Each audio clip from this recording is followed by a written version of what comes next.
క్రీస్తు శకం 15వ శతాబ్దానికి ఒక ప్రత్యేకమైన స్థానం ఉంది. ఇద్దరు మహాకవులను సాహితీ జగత్తుకు అందించిన కాలం ఇది. ఆ ఇద్దరిలో ఒకరు కవి సార్వభౌమునిగా కీర్తించబడిన శ్రీనాథ మహాకవి కాగా, మరొకరు సహజ పండితునిగా ఖ్యాతి నందిన బొమ్మెర పోతనామాత్యుల వారు. ఈ ఇద్దరు మహాకవులు తెలుగు సాహిత్య వినీలాకాశంలో సూర్యచంద్రుడి వలె ప్రసిద్ధిగాంచారు. సంస్కృతంలో పాండిత్య ప్రకర్షకు గీటురాయిగా పరిగణించబడిన గ్రంథం వ్యాసమహర్షి రచించిన భాగవతం. భక్త్యా భాగవతం జ్ఞేయం న వ్యుత్పత్త్యా నటీకయ అని ప్రశంసించబడిన ఇతిహాస గ్రంథం అది. అటువంటి మహోన్నత గ్రంథాన్ని సరళ సుందరంగా, పాఠక జనరంజకంగా, మనోహరంగా తెలుగునకు అనువదించి ఆంధ్రులకు అందించిన మహాకవి బొమ్మెర పోతన. సహజ పండితుడైన పోతన గారి రచనలతో ఆంధ్ర భాగవతం ఆంధ్రుల అభిమాన గ్రంథమై కూర్చున్నది. ఏమాత్రం అక్షరజ్ఞానం లేని మన పూర్వీకులలో అనేక మంది నోళ్లలో పోతన భాగవత పద్యాలు నిత్యం వినిపిస్తుండేవని చెప్పడం వాస్తవమైన విషయం. అయితే బొమ్మెర పోతన గారు వ్యాసకృత భాగవతాన్ని తెలుగు భాషలోనికి అనువదించడానికి అనుకూలించిన పరిస్థితులు, ఆయనకు కలిగిన ప్రేరణకు కారణాలను బొమ్మెర పోతన గారి ద్వారానే తెలుసుకుందాం. ఒక్కసారి 15వ శతాబ్దానికి పయనిద్దాం. అదిగో బొమ్మెర పోతన గారి రూపంలో సోదరుడు మణికంఠ వస్తున్నాడు. సోదరా, స్వాగతం.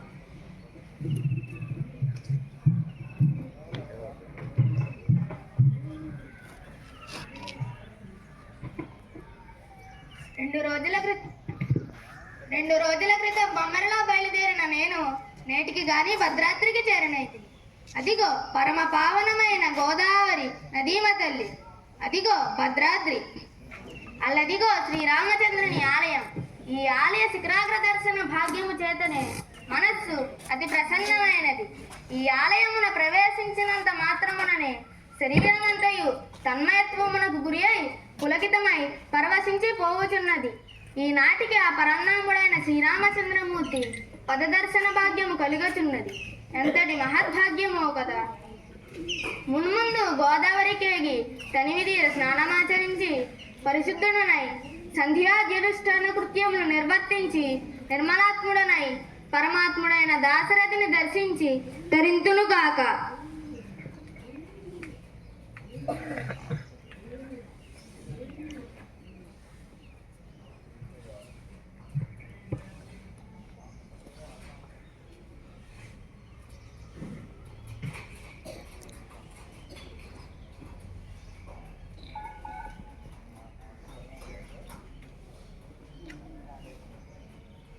అపవిత్ర పవిత్రో వా సర్వావస్థాంగతోపి వా యస్మరేత్ పుండరీకాక్షం సబాహ్యాభ్యంతర శుచిః.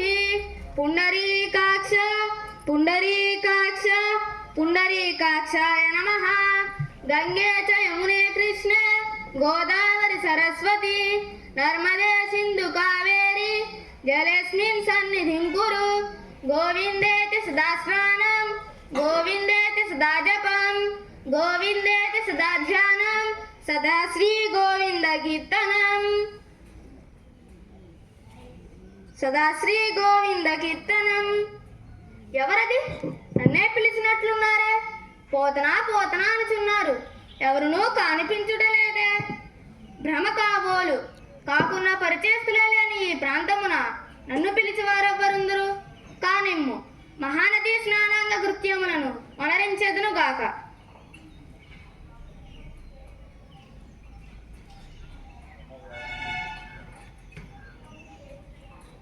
ఎవరది? మరలా పిలిచినట్లు భ్రమ కలుగుచున్నది. ఎవరై ఉండవచ్చును? ఎవరునూ కానరారే. ఔరా, ఏమి కాంతి పుణ్యము! ఏమై ఉండవచ్చును? ఆహా, ఎంత వెలుగులో నిలుచున్నది. ఎవరది? కాంతి పుణ్యమునందు ధనుర్బాణ పానులైన రాజకుమారుల వలెనున్నారు. ఆహా, ఏమి సౌందర్యము! ఏమి తేజస్సు! ఏమి రామనీయకత! ఒకరు నీలమేఘఛాయ పోలిన దేహధారి కాగా మరొకరి దేహఛాయ సువర్ణ వర్ణ శోభితమై ఎలరారుచున్నది. ఈ ఇరువురు రామలక్ష్మణులైనటలో సందేహము లేదు. ఆహా, ఏమి నా భాగ్యము! నా జన్మ ధన్యమైనది. నాకెంత అదృష్టము పట్టిందో కదా.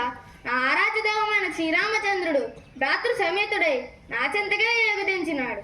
ఏ జన్మమున ఏ విధమైన సుకృతము గావించి ఉన్నాడనో గదా.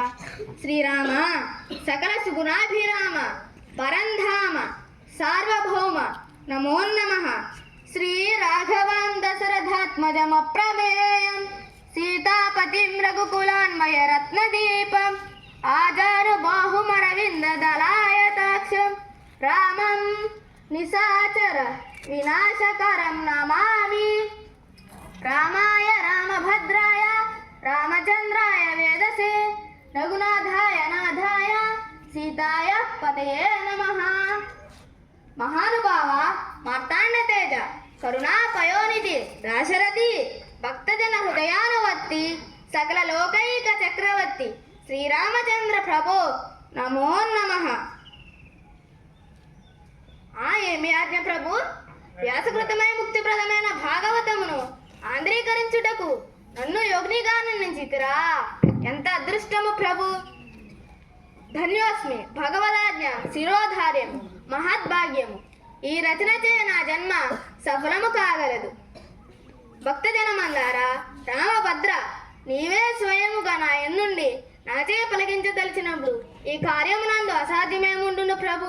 నమో నమః. ఔరా, స్వామి అదృశ్యమైనారే. కనులారా నా స్వామిని దర్శించగలిగిన భాగ్యము వర్ణనాతీతము. స్వామి ఆజ్ఞానుసారము వ్యాసకృత సంస్కృత భాగవతమును ఆంధ్రీకరింతును గాక. పలికెడది భాగవతమట పలికెంచడి వాడు రామభద్రుండట. నే పలికిన భవహరమగునట పలికెద వేరండుగాద పొలుకగనేలా.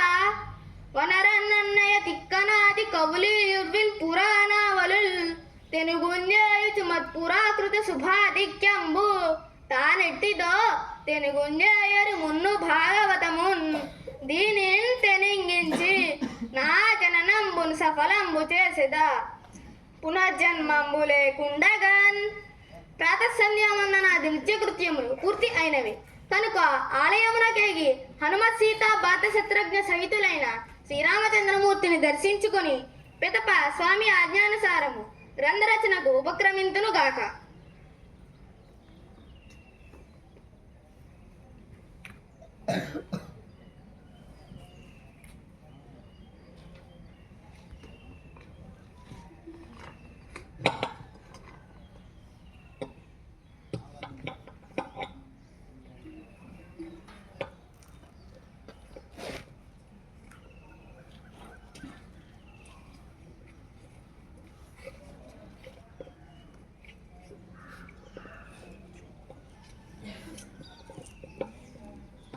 భాగవతము తెలిసి పలుకుట చిత్రంబు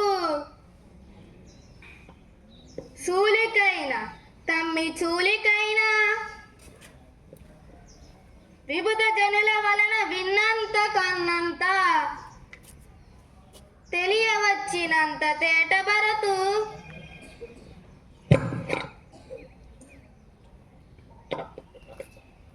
శ్రీ కైవల్య పదంబు చేరుటగునై చింతించదన్ లోక రక్షైకారంభకు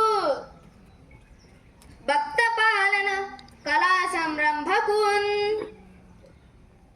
దానవోద్రేక స్తంభకు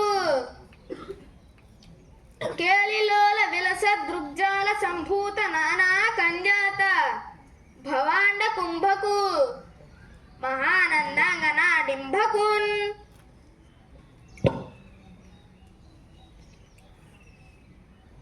ఆదరమొప్పమొక్కిడుదు అద్రిసుతా హృదయానురాగ సంపాదికి దోషభేదికి ప్రపన్న వినోదికి విఘ్నవల్లికాచ్ఛేదికి మంజువాదికి అశేష జగజ్జననంద వేదికిన్ మోదక ఖాదికిన్ సమద మూషక సాదికి సుప్రసాదికిన్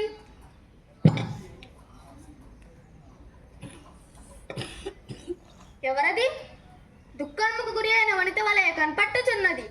వీణా పుస్తకధారిణి అయి కుందేందు తుషారహార ధవలే అయి శుభ్ర వస్త్రాన్వితైన ఈమె చతుర్ముఖుని రాణి అయిన వాని వలె కనపట్టుచున్నది. జగన్మాత నమస్కారము తల్లి. సకల జగముల దుఃఖమును నశింపదేవు నీవు దుఃఖితవుటకు కారణమేమి తల్లి? ఏమంటివి తల్లి? నేను రచించబో ఆంధ్ర భాగవతమును ఇతర కవులకు వలె రాజులకు అంకితమిత్తురనియా నీ దుఃఖము? పొట్టకూటికే ఎట్ట కృత్యమునకు సాహసించని తల్లి ఈ భక్తునిపై నమ్మకముంచుము. కాటుక కంటిని ఎరుచను కట్టుపై ఇంబడా ఏల ఏడ్చెదో కైట పదేత్య మద్దనుని గాదిలి కోడల ఓ మదంబ ఓ హాటక గర్భురాని నిన్ను ఆగటికి కొనిపోయి అల్ల కర్ణాట కిరాట కీచకులకమ్మ త్రిశుద్ధిగా నమ్ము భారతి. జగన్మాత నన్ను విశ్వసించుము తల్లి. నమో నమః. దయాసాగుడైన శ్రీరామచంద్రమూర్తి సమక్షమున భాగవత రచనమునకు శ్రీకారము చుట్టి తిని స్వామి ఆజ్ఞానుసారము గ్రంథ రచనను కొనసాగించేదనుగాక. స్వామి రామచంద్ర, గ్రంథ రచనానంతరము నీ పద దర్శన భాగ్యము కలిగించు తండ్రి. సెలవు.